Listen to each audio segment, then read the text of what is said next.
Panginoon, sa harap ng iyong dakilang presensya, kami po ay lumalapit at nagpapakumbaba. Alam namin na sa buhay, hindi laging madali ang daraanan at may mga pagkakataong nararamdaman namin ang bigat ng dalahin.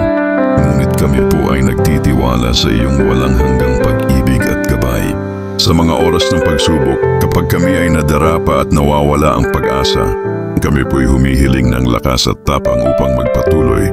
Panginoon, sa mga pagsubok at sakripisyo, turuan mo po kaming magtiwala sa iyong plano.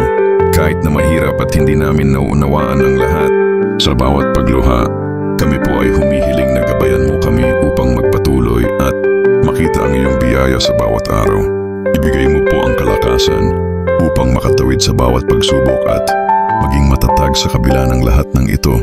Lord, sa bawat hakbang na kami ay magtitiis, itaguyod mo po kami at ipakita ang iyong pag-aaruga at pagkalinga.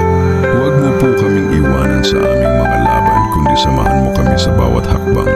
Salamat po sa iyong mga pagpapala at patuloy po kaming maghahangad ng iyong gabay at pag-ibig sa aming buhay. Amen.